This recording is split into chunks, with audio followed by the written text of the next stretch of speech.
You're watching Daily News Podcast on Mangalore today, where news breaks and stories unfold. From the latest updates to in-depth analyses, we're here to keep you informed and engaged.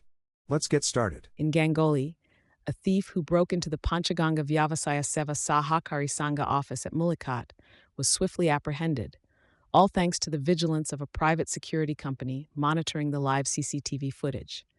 The thief gained entry by breaking a window grill around 1:47 a.m. on Friday.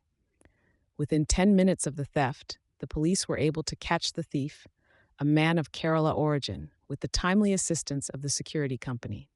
The quick action and coordination between the private firm and the authorities led to the successful capture of the accused. In a major breakthrough, Ravi Atri, the alleged mastermind behind the NEET UG 2024 exam paper leak, has been apprehended by the Uttar Pradesh Special Task Force, STF. Atri, hailing from Neemka village in Greater Noida, was implicated in a scandal that has cast doubts on the credibility of one of India's toughest medical entrance exams. The controversy came to light after 67 students scored a perfect 720 in the NEET UG exam. While the National Testing Agency, NTA, stated it was due to grace marks, a probe by Bihar police uncovered a leak. This incident, affecting nearly 24 lakh aspirants, resulted in protests and legal actions nationwide.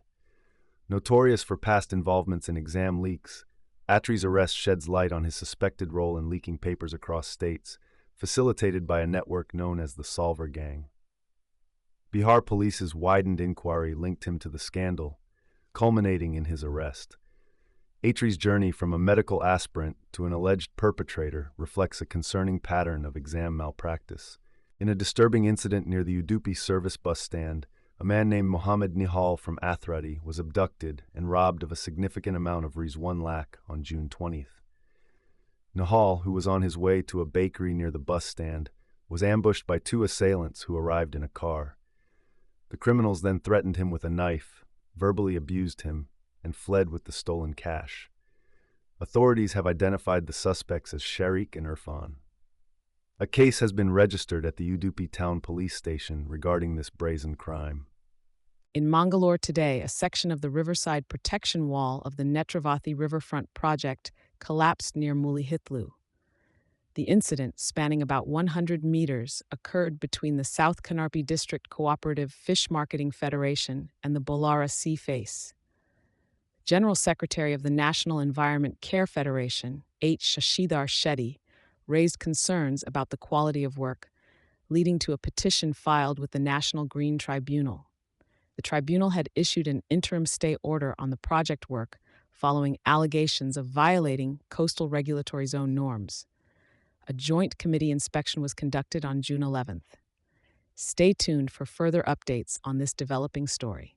In a recent incident in Bantwal, a scooter rider named Mohammed Irshad sustained injuries following a collision with a goods tempo on the BC Road Punjalakat Road. The accident, reportedly caused by negligent driving on the part of the tempo driver, has left Irshad hospitalized. The Bantwal Traffic Police have taken action by registering a case in response to the unfortunate incident. Stay tuned to Mangalore today for further updates on this developing story. In a tragic incident near Kumble Bridge, a collision between a bike and a truck claimed the life of a young man named Asgar, 24, from Kodiame Chepinadka in Kasargod. The pillion rider, Anas, sustained severe injuries and has been taken to a hospital in Mangalore for treatment. The unfortunate mishap occurred on Friday night when a truck heading from Kasargod to Mangalore was involved in the accident. The authorities at Kumbli Police Station have initiated an investigation into the case. Our thoughts are with the families of the victims during this difficult time. In Mangalore, the government has decided against canceling the NEET medical entrance exam, despite allegations of a leaked paper. Education Minister Dharmendra Pradhan clarified that only a limited number of students were affected, unlike previous incidents. The controversy emerged after 67 students scored a perfect 720, with the NTA granting grace marks due to a wrong question. Nearly 24 lakh students participated in the exam, and results were released early. The government has arrested suspects in Bihar but maintains that canceling the exam would unfairly penalize deserving candidates. A high-level panel will investigate the NTA's handling emphasizing the need to uphold the integrity of the exam process. The Ministry of Education has assured prompt action against any irregularities. Stay tuned for more updates on Mangalore Today. In Udupi, a tragic accident occurred yesterday when a car driven by Pushpalatha Acharya from Mangalore collided with an express bus on the highway at Padubidri. The bus unexpectedly stopped on the main road, leading to the collision. Pushpalatha, along with her daughter and a relative, sustained severe injuries in the accident. The front of the car was heavily damaged in the collision. Let's hope for a speedy recovery for the injured individuals. Stay tuned as we bring you more updates on this developing story. In a daring incident in Ulaibedu, a gang of dacoits stormed into the home of PWD contractor Padmanabha Kotian in Mangalore. The masked assailants held the occupants at knife point, looted cash and valuables, and fled in the owner's vehicle after tying up the victims. The criminals left the vehicle abandoned nearby. Padmanabha sustained injuries in the attack. A case has been filed at Kankanadi Rural Police Station, with authorities initiating a search operation for the culprits. Stay tuned for more updates. In a tragic incident on Friday night, a fire ravaged a fancy store in Prithvi Commercial Complex located in Uppanangadi Market, Mangalore. The flames quickly engulfed the shop and spread to adjacent stores, causing significant damage. Fortunately, no casualties have been reported as the incident occurred after the shop owners had closed for the night. Eyewitnesses mentioned seeing smoke emanating from the fancy store before the fire escalated. The fire department swiftly responded to the scene and is currently engaged in extinguishing the blaze. Local residents have gathered to offer support during this challenging time. Initial reports suggest that a short circuit may have triggered the fire. We'll bring you more updates as the situation unfolds. In a recent development, popular Bollywood singer Lucky Ali has lodged a complaint with the Karnataka Lokayukta against IAS officer Rohini Sinduri, accusing her, along with her husband and relative, of engaging in land-grabbing activities in Bengaluru. Lucky Ali took to social media to share the formal complaint, alleging that the trio used unlawful means to encroach upon his land. This is not the first time the singer has raised concerns about his property being illegally occupied. Back in 2022, Lucky Ali had expressed similar grievances, stating that the land mafia, with the alleged support of an IAS officer, was attempting to unlawfully access his trust property in Kenchanahali, Yelahanka. The singer, who is currently abroad, sought intervention from the authorities to address the situation.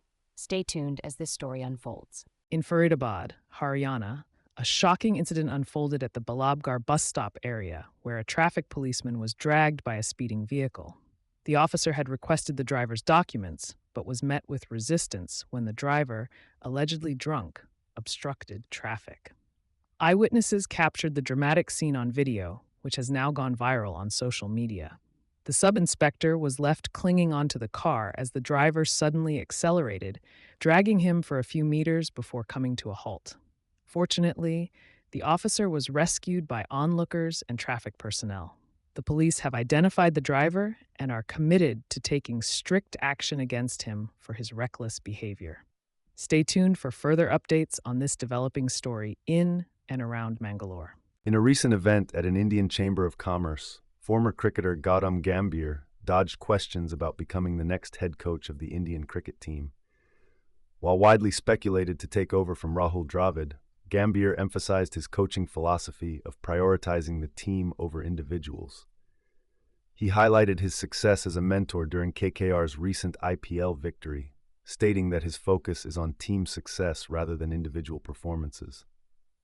Gambhir emphasized the importance of equality within the team, treating all members with the same respect and responsibility.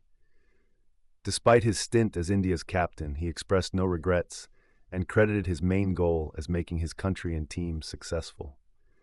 Reflecting on the 2011 World Cup final, he mentioned his only regret was not finishing the game himself. Gambhir stressed the significance of a team-first ideology in achieving success in any team sport. Prime Minister Narendra Modi has engaged in detailed discussions with Bangladeshi Prime Minister Sheikh Hasina to bolster cooperation in various areas, including trade and connectivity. This marks the first incoming bilateral state visit by a foreign leader after India's recent government formation. The two leaders, who have met 10 times since 2019, are focused on transforming the relationship. Hasina's visit included paying tributes to Mahatma Gandhi and a ceremonial welcome at Rashtrapati Bhavan. The talks between Modi and Hasina aim to enhance bilateral ties in trade, connectivity, and energy. Bangladesh is a key partner for India under its Neighborhood First policy, with significant cooperation in security, trade, and other sectors. India is Bangladesh's largest development partner, and the two countries share a border of 4,096.7 kilometers, fostering cooperation in police affairs, anti-corruption efforts, and combating illicit activities. In a tragic news update, Acharya Laxmikant Dixit, the esteemed chief priest responsible for the consecration of the Ram temple in Ayodhya, has passed away at the age of 86. Hailing from Solapur district in Maharashtra, his family has had roots in Varanasi for generations. The last rites of the revered priest will be performed at the Manikarnika Ghat. His demise has left a void in the spiritual and literary realms, with Uttar Pradesh Chief Minister Yogi Adityanath expressing deep sorrow. Acknowledging Acharya Dixit as a distinguished scholar of Kashi, known for his contributions to Sanskrit language and Indian culture, Adityanath offered his prayers for the departed soul and extended condolences to his disciples and admirers during this time of mourning. In recent developments from the Kannada film industry, allegations of actor Darshan Thugudeepa's involvement in a murder case have shocked his colleagues and fans. According to his co-star Anusha Rai, Darshan, known for his humble and caring nature, also has anger issues. However, she expressed disbelief at his alleged role in the tragic death of Renuka Swamy, who was found tortured and killed in Bengaluru. Darshan, along with his co-star Pavitra Gowda, has been arrested in connection with the case. Amid online hate directed towards his family, fellow actors are urging the public to allow the legal process to unfold before passing judgment. Despite the controversy, some of his peers have come forward to defend Darshan, highlighting his kind-hearted nature and referring to him as a soft-spoken gentleman. The unfolding case has sent shockwaves through the Kannada industry, raising questions about the actor's public persona and private actions. In Mangalore Today news, a shocking incident of theft has been reported where a woman and her husband were arrested for robbing her 85-year-old grandmother in Kerala. The accused, identified as Parvathy and Sarath, forcefully snatched the gold ornaments and money from the elderly woman. The couple tied her hands and looted 25,000 from her almirah. The incident took place in the Uliyakovil district of Kerala. After a complaint was filed by the grandmother, the police apprehended the duo from Thiruvananthapuram. The accused are now in police custody. Stay tuned to Mangalore Today for more updates on this disturbing case. In a daring incident in Medchal on the outskirts of Hyderabad, a jeweler and his son thwarted a robbery attempt at their shop. Two masked men, armed with a knife, attacked the shop owner Sesharam, but were unsuccessful in their theft thanks to the courageous actions of Suresh, his son. Despite being injured, Sesharam and Suresh managed to scare off the robbers, who escaped on a motorcycle before the police could apprehend them. The robbers, suspected to be part of the notorious Bawaria gang, were caught on CCTV cameras despite the absence of around 25 cameras near the local police station due to ongoing flyover construction.